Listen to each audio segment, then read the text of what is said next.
समग्र हिंदी के इस चैनल में पुनः आपका स्वागत है। मैं डॉक्टर सत्य प्रकाश सिंह आपके समक्ष ज्ञानाश्रयी शाखा के निर्गुण संत के काव्य की विशेषताओं को लेकर उपस्थित हुआ हूं। आज मैं उनकी विशेषताएं बताऊंगा। अब आप बोर्ड देखें। निर्गुण मार्गी ज्ञानाश्रयी शाखा के संत कवियों के काव्य की सामान्य विशेषताएं, यही विषय है। ज्ञानाश्रयी शाखा के निर्गुण मार्गीय संत भक्त कवियों के काव्य में सीधी सरल भाषा में आध्यात्मिक सत्य का सरल साधना पक्ष, लोक पक्ष एवं अलंकार रहित काव्यगत विशेषताएं मिलती हैं।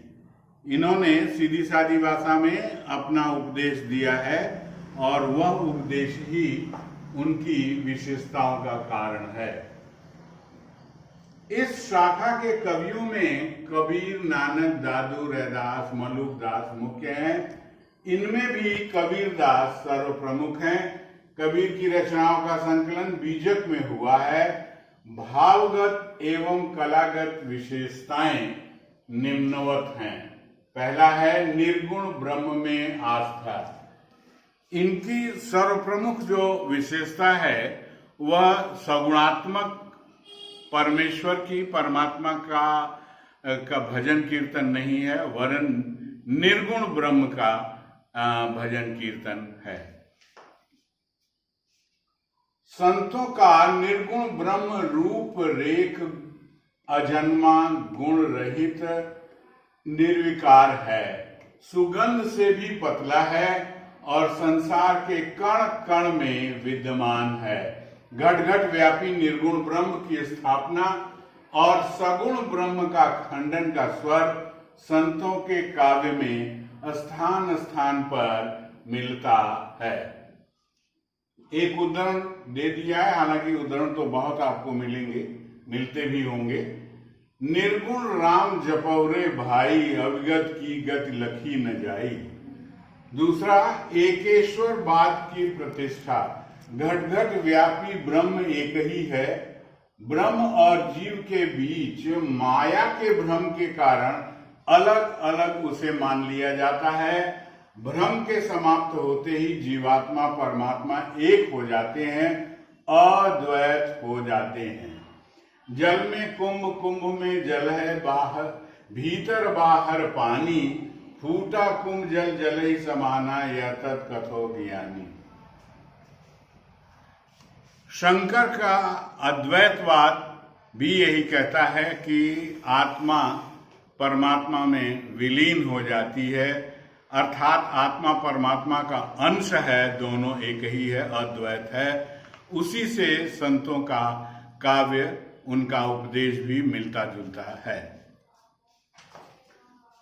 अगली बात है अवतारवाद में विश्वास। नश्वर शरीर के समाप्त होने पर जीवात्मा परमात्मा में विलीन हो जाती है, किंतु ब्रह्म तो अजन्मा है, सगुणों की भांति उसका अवतार नहीं होता है।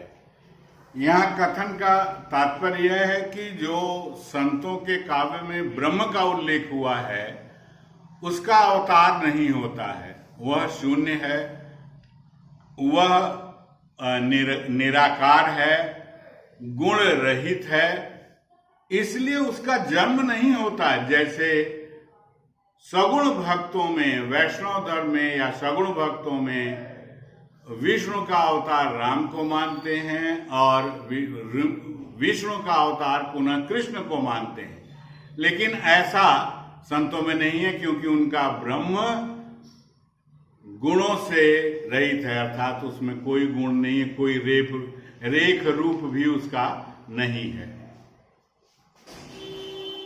अगली बात है गुरु की महत्ता। गुरु का स्थान भगवान से भी ऊंचा है। ब्रह्म का ज्ञान गुरु के बिना संभव ही नहीं है, असंभव है। उचित अनुचित का भेद भी वही बताता है। उसकी ही कृपा से भगवान की प्राप्ति होती है। यह आप बचपन से ही पढ़ते चले आ रहे हैं। गुरु गोविंद दो खड़े काके लागो पाए, बलिहारी गुरु आपने गोविंद दियो बताए।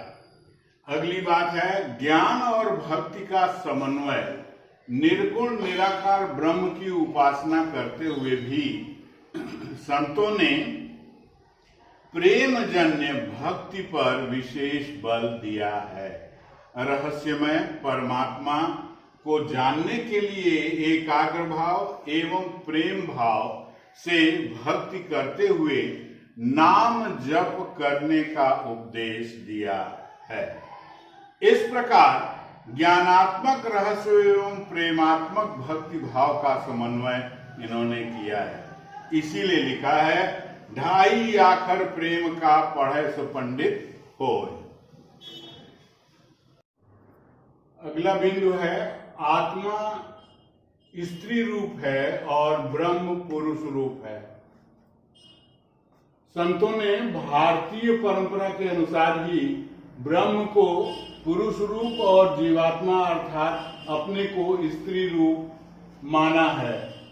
पुरुष स्त्री संबंध के माध्यम से ही उन्होंने आशा निराशा, संयोग की प्रसन्नता एवं वियोग की वेदना की अभिव्यक्ति की है। ब्रह्म से बिछुड़कर जीवात्मा विरह वेदना से युक्त होती है और जब अपनी प्रेम भाव की साधना से पुनः ब्रह्म से संयोग करती है तब संयोग होते ही वह गा उठती है। ऐसा कई जगह आया है प्रसंग, दुल्हन गावो मंगलाचार, घर आए मोरे राजा राम भरतार। ऐसा प्रसंग कई जगह आया है। जब संयोग होता है भक्त का तो वह परमात्मा रूपी प्रेमी को, परमात्मा रूपी पुरुष को वह अपना स्वामी मानता है, पति मानता है। पति अर्थात स्वामी, स्वामी मानता है, भरतार मानता है। अगला बिंदु विरह का महत्व। परमात्मा के प्रति जीवात्मा की विरह वेदना जितनी तीव्रतर होगी उतनी ही उसके प्रति एकाग्रता भी अधिक होगी। यह विरह वेदना ही परमात्मा ब्रह्म के निकट पहुंचने की प्रथम सीढ़ी है। विरह की व्याकुलता प्रेमी पति को व्याकुल करती है, तभी वह भक्त के अर्थात प्रेमी के हेतु शीघ्र दौड़ पड़ता है। आई न सको तुझ पे सकूं न तुझ बुलाए, जियरा यों ही लेहुगे विरह तपाए तपाए। बासर सुख न रैन सुख नासुख सपने मां, कबीर बिछुड़ा राम सो नासुख धूप न छांव। भक्तों में विरह का बहुत अधिक महत्व है। कृष्ण भक्ति संप्रदाय में भी राधा के विरह का बहुत ही अधिक महत्व है। उसी प्रकार निर्गुण भक्त संप्रदाय में भी, निर्गुण भक्तों में भी विरह में भगवान के प्रति एकाग्रता बहुत अधिक बढ़ जाती है और जब एकाग्र होकर भगवान का स्मरण करते हैं, स्वामी का स्मरण करते हैं तो उसकी कृपा हमारे ऊपर तुरंत होती है। यह विरह वेदना की तीव्रता के ऊपर ही निर्भर है। सहजाभिव्यक्ति। रहस्यमय ब्रह्म को आंखिन देखी की अनुभूति कर अत्यंत सहज अभिव्यक्ति जन सामान्य के समक्ष संतों ने किया है। यही कारण है कि निर्गुण रहस्यात्मक ब्रह्म की अभिव्यक्ति अलंकार रहित जन भाषा का आश्रय लेकर सहज अभिव्यक्त होकर जन मानस पर गहरा प्रभाव छोड़ती है। संतों की वाणी का जनमानस पर बहुत गहरा प्रभाव है। चाहे सामाजिक कुठाराघात हो या धार्मिक आडंबरों का प्रखर खंडन, संतों की अकाट्य अभिव्यक्ति अत्यधिक प्रभावशाली रही है। यह उनकी सहज अभिव्यक्ति है। सहज अभिव्यक्ति से मतलब है जो उन्होंने अनुभव किया, जो उनकी अनुभूति थी, उसी की अभिव्यक्ति इन्होंने सहज सरल भाषा जो उनको ज्ञात थी उसमें उन्होंने किया। अगली बात है व्यक्तिगत साधना का प्रचार। ब्रह्म की उपासना व्यक्तिगत एवं एकांतिक है।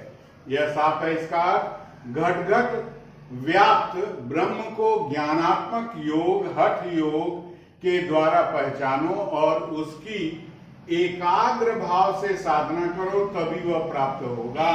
समाज में रहते हुए निर्गुण ब्रह्म की साधना एकांतिक होकर करना चाहिए। ये जगह जगह उपदेश उन्होंने दिया है। सामाजिक कुरीतियों का विरोध, यह तो आप सबको पता ही है। संतों ने अपनी सहज वाणी में समाज में व्याप्त रूढ़ियों, सामाजिक विभेदों, मिथ्याडंबरों का प्रबल विरोध किया। सार्वभौम मानव धर्म के प्रतिष्ठापक संतों ने स्पष्ट घोषणा की थी, एक नूर ते सब जग कीना, कौन भला कौन मंदा। जाति व्यवस्था के कट्टर विरोधी थे, इसीलिए वो बार बार कहते थे, जाति पाति पूछे नहीं कोई, हरि का भजै सो हरि का कोई। यह बहुत प्रचलित है। आगे है धार्मिक आडंबरों का खंडन। सभी संतों ने हिंदू एवं मुसलमानों के धार्मिक आडंबर जैसे मूर्ति पूजा, धर्म के नाम पर बलि, हिंसा, तीर्थ यात्रा, व्रत, रोजा, मंदिर, मस्जिद, हज आदि को धार्मिक दिखावा मानते हुए कड़े शब्दों में निंदा की है। इसके बहुत से उदाहरण मिलेंगे, लेकिन मैंने एक उदाहरण, दो उदाहरण दिया है। पाहन पूजय हर मिले तो मैं पूजू पहाड़, ताते वह चाकी भली पीस खाए संसार।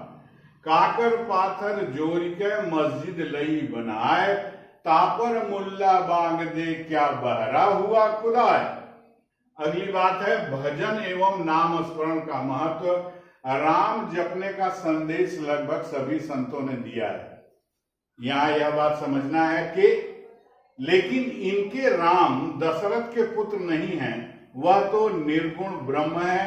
संतों ने तो स्पष्ट घोषणा कर दी थी कि सतनाम के सुमिरते उबरे पतित अनेक, कह कबीर नहीं छाड़िए सतनाम की टेक। अर्थात सत्य नाम जो है उसको जपते रहने से बहुत सागर से पार उतर जाते हैं। अगली बात है नारी के प्रति दृष्टिकोण। संत कवियों ने नारी को माया का रूप माना है। माया महाठगिन में जानी का उद्घोष करने वाले संत कहते हैं, नारी की झाई, झाई माने परछाई, झाई परत अंधा होत भुजंग, कबीरा तिनकी कौन गति, जे नित नारी संग। अगले बिंदु की ओर ध्यान दें, गृहस्थ का महत्व। प्राय सभी संत गृहस्थ थे। नारी की पतिव्रता और सती होने का गुण संतों ने प्रतीक के रूप में प्रयोग कर उन्हें महत्ता प्रदान की है। एक ही पति अर्थात स्वामी पतिव्रत में भक्ति और उसमें ही सती हो जाना साधना की पराकाष्ठा है। इसलिए कहा भी है, पतिव्रता मैली भली काली कुपित कुरूप, पतिव्रता के रूप पर वारों कोटि स्वरूप।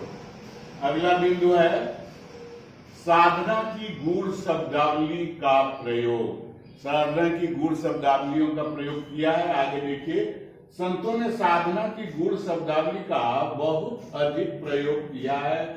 प्रतीकों एवं रूपकों का प्रयोग भी किया है, जो सामान्य जन के लिए दुरूह हो गया है। हठ योग, अनहद नाद, शून्य, अवधूत आदि शब्दों का संतों की रचनाओं में मिलते हैं। ऐसे शब्दों का प्रयोग करके संतों ने अपने उपदेशों को अभिव्यक्त किया है। आगे देखें इनकी भाषा। संत एक ही स्थान पर रुककर उपदेश नहीं दिया करते थे। उनकी प्रवृत्ति भ्रमणशील थी, अर्थात भ्रमणशील प्रवृत्ति होने के कारण संतों ने अपनी भाषा में क्षेत्र विशेष की ठेठ शब्दावली को अपनाकर उपदेश दिया है। इनकी भाषा में खड़ी बोली भोजपुरी, ब्रज, अवधी, राजस्थानी, मारवाड़ी, फारसी, पंजाबी, अरबी, उर्दू आदि के शब्द मिलते हैं। इसीलिए इनकी भाषा को आचार्य रामचंद्र शुक्ल सधुकड़ी भाषा मानते हैं, किंतु हजारी प्रसाद द्विवेदी कबीर को भाषा का डिक्टेटर मानते हैं, अर्थात भाषा पर उनका पूरा अधिकार था और जो जिस रूप में चाहते थे उसी रूप में भाषा का प्रयोग कर लेते थे। श्याम सुंदर दास जी संतों की भाषा की सहज एवं सरल अभिव्यक्ति पर कहते हैं, अपनी उक्तियों पर बाहर से अलंकारों का मुलम्मा नहीं चढ़ाया। जो 127 अलंकार मिलते हैं वे उन्होंने खोज कर नहीं बैठाए। संतों ने सीधी, सहज, आडंबर विहीन, सरल, सुबोध, काव्य शास्त्रीय बंधनों से मुक्त होकर साधना की परिभाषित शब्दावली शून्य, अनहतनाद, ईड़ा पिंगला आदि का प्रयोग किया है, जिससे भाषा की प्रभावोत्पादक एवं व्यंजना शक्ति बहुत अधिक बढ़ गई है। यहाँ यह आपको मुझे बताना है कि संत स्थान स्थान पर घूमकर उपदेश दिया करते थे, तो जिस स्थान पर जाते थे वहां की स्थानीय भाषा को अपनाने का प्रयास करते थे। अब यही कारण है कि जिस क्षेत्र में गए वहां की स्थानीय ठेठ भाषा को अपनाकर उन्होंने अपनी वाणी अभिव्यक्त की है, जिससे कि उनके उपदेशों में अनेक प्रकार के शब्द मिलते हैं। अब आप मेरा ख्याल समझ गए होंगे। अगली बात है शैली। संत पढ़े लिखे नहीं थे, किंतु अनुभव गम्यता के कारण ही इनकी अभिव्यक्ति संगीतमय, रागात्मक, गेय है, दोहा, पद, रमैनी या उल्टवासियां शैली में रचित रचनाएं गेय होने के कारण हृदय को झंकृत करने की क्षमता रखती हैं। यही कारण है कि वे आज भी जीवित हैं। यहाँ आपको यह बताना है कि संतों को राग रागनियों का ज्ञान था। उन्होंने कहीं से अध्ययन नहीं किया था, पढ़े लिखे वो नहीं थे, लेकिन स्वाभाविक रूप से उनके अंतर्गत राग रागनियों को का ज्ञान था, जिसको लेकर उन्होंने पदों की रचना की, दोहा भी लिखा जो एक राग विशेष में गाया जाता है। इस राग के कारण आज भी उनकी कविताएं जीवित हैं और प्रभाव उत्पन्न करने वाली हैं। फिर आगे संतों का युग बोध। संतों में युग बोध अत्यधिक था। संतों ने लोक धर्म को अपनाकर समाज एवं धर्म में क्रांतिकारी परिवर्तन लाने का प्रयास किया। इसीलिए डॉक्टर त्रिलोकीनाथ दीक्षित लिखते हैं, संतों का व्यक्तित्व सच्चे अर्थों में संवेदनशील था। उनका मानस स्वच्छंद एवं उदार था, इसलिए उनका साहित्य जन भावनाओं की सहज प्रवृत्तियों, परिस्थितियों, विकृतियों और विडंबनाओं का एक विशाल शब्द चित्र है। आशा है इसको आप समझ गए होंगे कि समाज में फैली हुई कुरीतियां, धर्म में फैले हुए आडंबर आदि सबको परखा, निरखा और व्यक्ति को परमात्मा तक पहुंचने के लिए जो स्वाभाविक सहज रास्ता है उसको अपनाने का उन्होंने उपदेश दिया।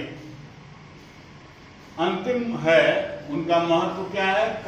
संत काव्य शैल शिखरों, पुष्प वाटिकाओं, सतत प्रवाहित निर्झर की भांति सुगंधित उच्च विचारों का काल और समय से युक्त सतत प्रवाह है।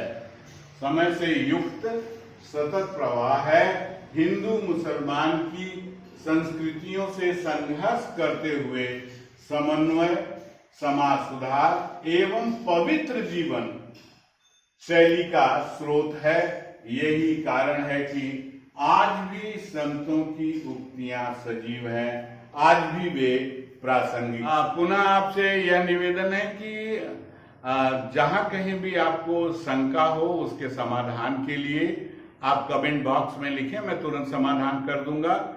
तथा अभी तक अगर आपने सब्सक्राइब नहीं किया है तो सब्सक्राइब करें, लाइक करें और शेयर करें। धन्यवाद।